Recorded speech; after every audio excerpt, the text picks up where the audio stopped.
Bom dia, meus amigos. Que bom que podemos estar juntos. Melhor ainda será na noite de hoje, onde estaremos reunidos em busca de esclarecimento sobre o roteiro 3, que trata de Jesus caminhando sobre as águas, né? Então tem bastante coisa para a gente trabalhar. E como sempre, a gente escolhe um texto paralelo, mas que esteja dentro da apostila, né? E a gente está optando hoje pela referência de número 10 da apostila, que é do livro Fonte Viva de Emmanuel, né? Francisco Cândido Xavier pelo Espírito Emmanuel, que no seu capítulo 165 traz o texto Não Duvides, né? Bem sugestivo daquele momento em que Jesus caminha nas águas, né? Então Emmanuel constrói o texto Não Duvides e, interessantemente,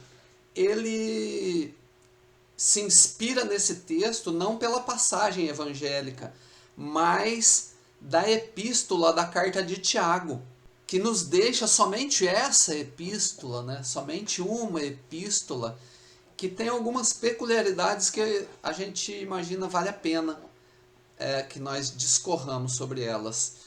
A primeira peculiaridade é que essa epístola ela é incorporada ao cânon por volta do ano de 200, ou seja, é bem tardia a sua incorporação à Bíblia. Né? E por quê? Bom, existem alguns fatores, mas o principal é que ninguém sabia qual Tiago que havia escrito a epístola, né? Porque poderia ser o Tiago, irmão de João Evangelista, poderia ser o Tiago, filho de Alfeu, poderia ser o Tiago, aquele que Jesus tratava por irmão, né? E nós nem vamos entrar aqui no mérito se era um irmão consanguíneo ou se era um irmão do mundo, digamos assim, aquele grande irmão, aquele grande amigo, isso não nos interessa. E ainda temos um outro Tiago, Tiago, pai de Judas, não o Judas Iscariote, o outro Judas, que também atua posteriormente na divulgação do Evangelho de Cristo. Né? Então, temos aí esse conjunto de Tiagos, e talvez esse tenha sido um fator pelo qual o outro fator, claro, é somente uma epístola, somente uma carta. Né? Então, essa epístola que também, há cerca de 500 anos atrás, um pouquinho mais, foi considerada por Martinho Lutero como a epístola de palha. Lutero ele atribuía a salvação à fé e não à obra. E nessa epístola, né, Tiago elabora em diversas passagens conceitos que validam a fé pelas obras. E aí isso acaba chocando com as ideias de Lutero, que despreza a epístola. Né? Então, notem que no capítulo 2, versículo 17 dessa epístola, Tiago dirá assim: assim também a fé, se não tiver obras, é morta em si mesma. Né? Algo que está em pleno equilíbrio e harmonia com os conceitos espíritas. Né? A gente entende exatamente esse valor, mas Lutero, por alguma razão, não valida esse conceito, então, e taxa a epístola como epístola de palha. Vamos nos aprofundar um pouquinho na epístola para entender o trechinho que Emmanuel seleciona para que se inspire no texto que ele irá nos trazer. Tiago começa com as suas saudações e logo depois, no capítulo 1, versículos 2 a 3, ele vai falar assim, ó: considerai que é suma alegria, meus irmãos, quando passais por diversas provações, sabendo que a prova da vossa fé produz paciência. Aqui já tem um negócio bem legal, que é quando passais por diversas provações. O Cristo, na parábola do trigo e do joio, fala que o joio será ceifado e atado em feixes. Diversas provações. Mas mais do que isso, olha só o nível de lucidez de Tiago. Desse Tiago, seja lá qual for, né? Não é fácil pra gente aceitar esse conceito hoje. Porque ele está falando que é a alegria quando a gente passa por diversas provações. Então, você precisa vincular essa ideia de passar pela provação com o conceito de alegria. E normalmente a gente vincula a ideia de provação com dificuldade, com obstáculo, com tropeço, de forma bem ampla, né? Então, é uma sugestão de observar a dificuldade, observar a provação, não como dificuldade, mas como alegria.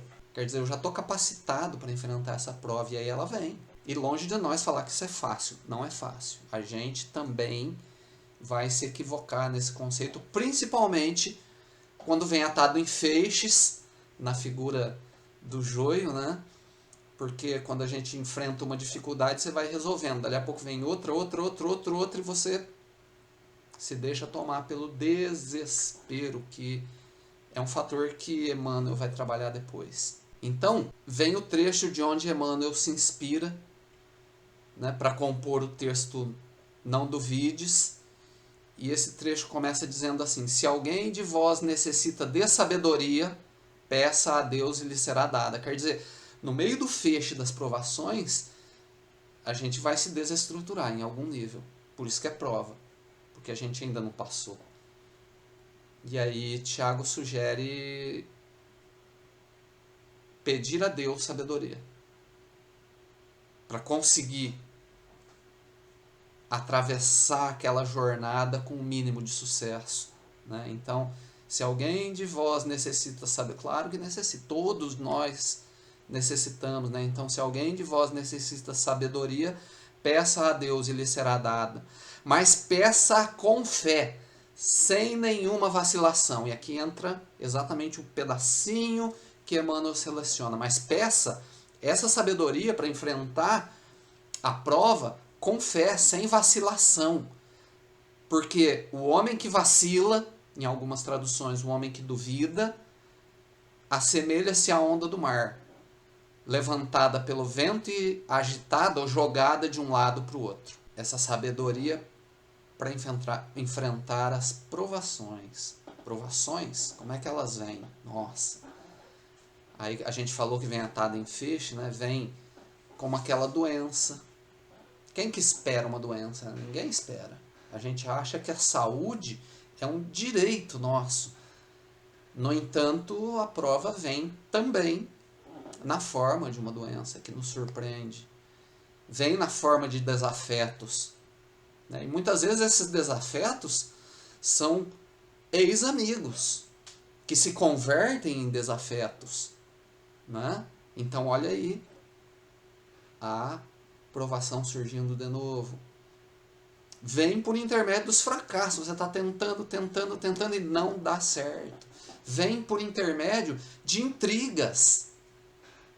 Né? Vem por intermédio de injustiças. E aí eu coloco injustiças entre aspas, né? Porque Deus não atua no campo da injustiça. É a nossa observação dentro de uma encarnação que pode categorizar um determinado evento como injustiça. Mas no âmbito divino, isso não ocorre, né? Porque se ocorresse, a gente quebra toda a ideia de um Deus justo. Se acontece uma injustiça, então o responsável é o Deus, que é injusto. E aí vem no campo das calúnias também. Né? Então, quando eu sou caluniado, vem no campo da escassez, em vários níveis, né? Escassez financeira, escassez moral, vem do campo das separações, né? Aquele companheiro, aquela companheira que nos abandona, aquele filho que parte do plano material para o plano espiritual, aquele pai, aquela mãe, aquele irmão, por aí vai. Vem do campo dos desequilíbrios e das nossas quedas, propriamente ditas, né? Que são tantas. Então notem como o feixe é grande, o feixe de joio é grande, e que muitas vezes vem tudo isso e mais um pouco de uma vez, por isso que o joio é atado em feixes, né? Vendo por esse prisma, a proposta não é fácil, No entanto, nem o Cristo nos sugere que seja, quando ele nos oferece a sua presença, né? Vinde a mim, vós que estáis aflitos e sobrecarregados, com todo esse conjunto que a gente apresenta, mas ele fala que eu vos aliviarei, não vou resolver o problema. Quer dizer, não é fácil mesmo. O alívio, eu penso que Emmanuel nos proporcionará ao longo do contexto que ele nos escreve a sua mensagem não duvides, né? E nesse contexto ele já começa dizendo assim, ó, em teus atos de fé e esperança, não permitas que a dúvida se interponha como sombra entre a tua necessidade e o poder do Senhor. Então que bacana, né? Ele começa com muita propriedade e de forma muito poética a nos apresentar dois conceitos que se ligam, quer dizer, os conceitos da minha necessidade, nesses momentos de prova, que Tiago nos apresenta na sua epístola, né? A prova que cria em nós uma necessidade, uma carência, por isso que ela é prova, né? Só é prova se é um elemento que está em mim em construção, e aí a construção decorre da minha escolha em harmonia, em equilíbrio com os valores morais do Cristo, e aí consolida o conhecimento em si, né? Então, essa necessidade já indica essa carência da minha parte para consolidar esse conhecimento que está sendo colocado para mim em prova, né? E ele vai falar, não permita que os atos de fé e esperança... Quando ele coloca a ideia do ato, gente, ato é sinônimo de obra, de ação, tá? E é importante a gente entender que se é um ato de fé e de esperança, então é uma obra, é algo que nós estamos colocando em prática no campo da nossa fé e da nossa esperança, para a transformação. Por isso que é prova também. O ato, eu já construí o conhecimento e estou tentando aplicá-lo. Colocar o conhecimento aprendido em prática. Isso é o ato, né? Por isso que é obra, é ação, né? A obra do Cristo é ato, é ação. Então, nesse campo, Emmanuel recomenda que a dúvida não se interponha entre o poder do Senhor. É necessário que nós confiemos no poder do Senhor e que nós estejamos empenhados na materialização da nossa fé. E nesse contexto a dúvida destrói. A dúvida ela fragmenta essa ligação entre mim e Deus. Ele vai seguir elucidando, tornando mais claro, dizendo assim, ó, a força coagulante de teus pensamentos nas realizações que empreendes procede de ti mesmo, nas entranhas da tua alma, porque somente aquele que confia consegue perseverar no levantamento dos degraus que o conduzirão às alturas que deseja atingir. Quer dizer, essa força coagulante, que é a dúvida, que produz o desespero, ou seja, deixar de esperar, que produz a ausência da fé. Perceberam? Mas isso no campo das realizações que nós estamos empreendendo.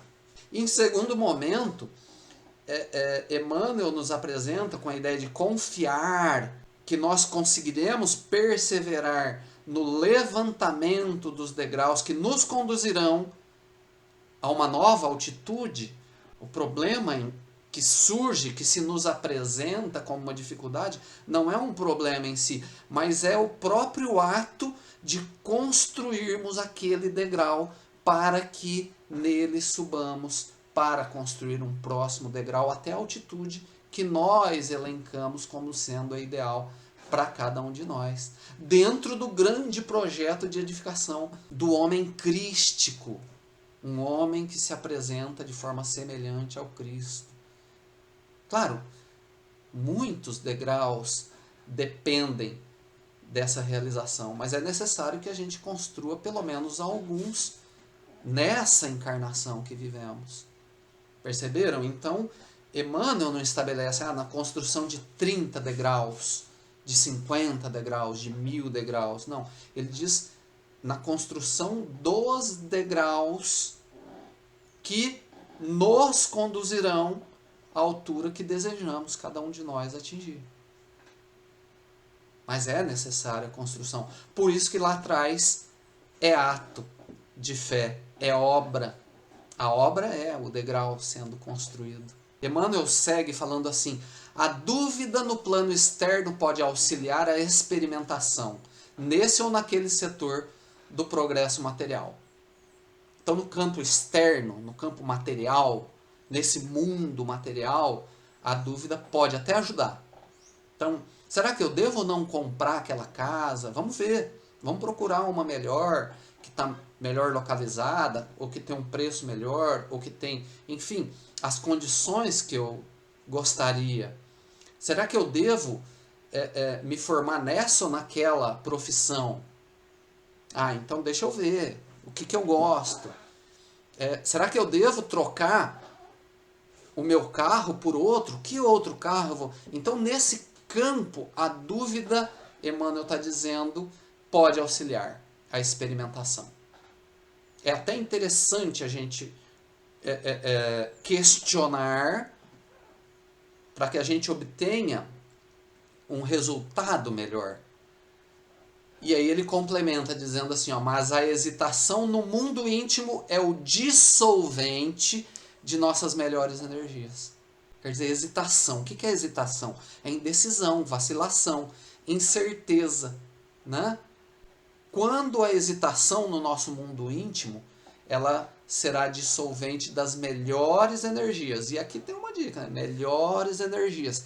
Ele fala assim, lá no começo, vamos relembrar, em teus atos de fé e esperança, ou seja, na obra.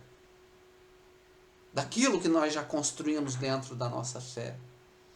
Então é dentro dessa obra, quando eu estou construindo o degrau sobre o qual eu vou subir para construir o próximo, é que a hesitação no mundo íntimo dissolve as melhores energias. E todos nós temos nas nossas vidas esses atos de fé. Todos nós estamos obrando em algum campo os nossos atos de fé. Segue Emmanuel dizendo assim: quem duvida de si próprio perturba o auxílio divino em si mesmo. Olha só. Então, lá no começo ele já fala desse vínculo, dessa ligação, porque quando nós aspiramos a algo edificador, vinculado ao Cristo, nós estamos ligados às esferas mais altas. Simplesmente por desejar aquilo. E é nesse momento que nós perturbamos o auxílio que está em curso na nossa vida. Pela dúvida. E aí segue Emmanuel dizendo, ninguém pode ajudar aquele que se desajuda. Quer dizer, por mais que o auxílio do alto pretenda nos auxiliar, a dúvida quebra essa possibilidade de auxílio. E a dúvida, a nossa dúvida, quebra essa possibilidade de auxílio. Segue Emmanuel dizendo assim, compreendendo o impositivo da confiança que deve nortear-nos, é necessário que a gente entenda que é impositivo, é regra. Precisamos confiar, né? Então, compreendendo isso, insistamos no bem, procurando-o com todas as possibilidades ao nosso alcance. E, gente, insistir significa repetir. Perseverar. Quer dizer, eu já fiz e eu vou ter que fazer de novo. Isso é insistir. Porque eu fiz e está feito, resolveu, eu não precisei insistir. Eu simplesmente precisei fazer. Quando Emmanuel usa o verbo insistir, ele está dizendo que eu terei muitas vezes que repetir alguma coisa, porque no caminho alguma coisa não vai dar certo, eu vou falhar. Por melhor que seja a minha intenção. O fracasso é justamente o elemento que nós estaremos trabalhando para construir em nós a perseverança. Daí Emmanuel usar o verbo insistir. Por quê? Porque eu falhei e vou ter que fazer de novo. Então, às vezes a gente vai fazer alguma coisa e vai parecer que não deu em nada também. Até onde os nossos olhos alcançam, a gente vai ter a impressão que não deu em nada. Mas se a obra ela é harmônica com os ideais do Cristo, sempre deu alguma coisa, sempre algo se produziu dali.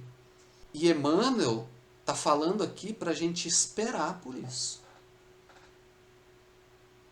Esperar pelo fracasso. Porque muitas vezes o fracasso é justamente um instrumento da verdadeira vitória na nossa vida. Observe o Cristo. Quem olha o Cristo de uma vida vai falar, ele fracassou. Por quê? Porque no fim ele foi condenado, ele foi crucificado. Mas olha a obra do Cristo. E aí? Quer dizer, esse aparente fracasso hoje para nós, ele esconde elementos que nós desconhecemos. Então, Emmanuel segue falando assim, ó, abandonemos a pressa e ouvidemos o desânimo, quer dizer, esqueçamos o desânimo. E vamos lá, gente, pressa. Pressa é esse elemento que Emmanuel recomenda que nós abandonemos. Pressa é o atributo da criança birrenta, que quer agora. A criança de ontem, birrenta, que quer agora, e a criança moral, que somos nós, que ainda é birrenta, que quer fazer e já vê resultado no mesmo momento. E Emmanuel está falando, abandona a pressa. Ouvidemos, quer dizer, esquece o desânimo. Desânimo, olha só que interessante essa palavra, porque o emprego da palavra desânimo significa que antes estava animado e se desanimou, né? Quer dizer, o outrora animado que por escolha própria abandona o ânimo e a tarefa. E muitas vezes a tarefa é a própria repetição da tarefa para consolidar valores que ainda não estão consolidados, tais como paciência, perseverança. Né? É o nosso retrato, é o nosso retrato. Olhando de forma honesta para nós mesmos, nós verificaremos que é o nosso retrato, é a nossa cara.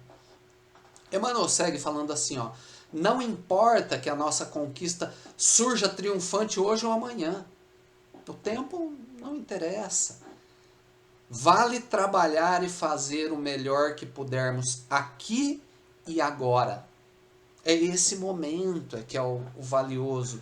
Né? E fazer o melhor que pudermos. Não há exigências. Note como é misericordiosa a forma com que Emmanuel e com que o próprio Cristo nos apresenta o trabalho a ser realizado.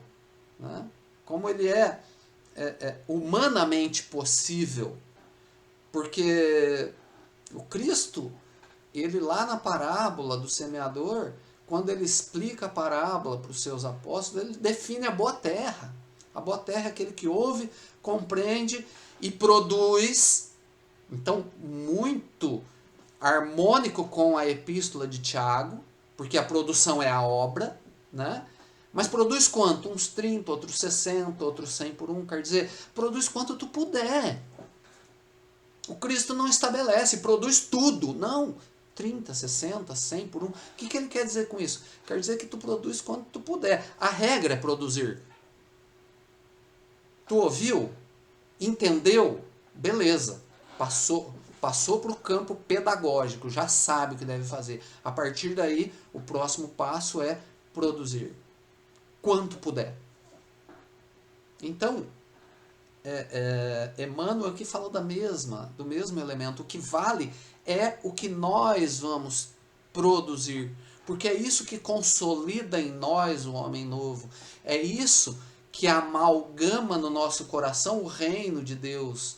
Ou que, segundo o próprio texto de Emmanuel, que constrói aquele degrau da escada, sobre o qual eu vou construir o próximo degrau, alçando até as altitudes as quais eu julgar interessante para mim. Né? Perceberam? Segue Emmanuel dizendo assim: avançar sem vacilações, amando, aprendendo e servindo infatigavelmente, incansavelmente, né? Sem cansaços. Amando, aprendendo e servindo infatigavelmente, eis a fórmula de caminhar com êxito ao encontro da nossa vitória. Eis a fórmula. Vamos repetir? É bom, é uma fórmula. Emmanuel construiu como uma fórmula. Avançar sem vacilações. Amando, aprendendo e servindo. Amando a todos. Inclusive aquele que se nos apresenta como inimigo, mas não é inimigo. Ele pode até achar que é inimigo, mas ele é instrumento de Deus para a construção do homem melhor em nós, se nós assim o quisermos. Devolvendo a outra face, amando, como é a regra, como é a fórmula que Emmanuel nos apresenta. Emmanuel segue falando assim, ó, e nessa peregrinação incansável, não nos esqueçamos de que a dúvida será sempre o frio derrotismo a inclinar-nos para a negação e a morte. Então, nesse campo, no campo da obra, da aplicação dos valores do Cristo na nossa vida, a dúvida é derrotismo. A dúvida nos inclina, faz com que nós pendamos para a negação daquilo que nós já aprendemos e para a morte, quando Cristo se define como vida e vida em abundância. Perceberam? É isso que tínhamos para contribuir com os estudos dessa noite. Desejamos a todos uma semana de muita paz e de muita luz, e até a noite.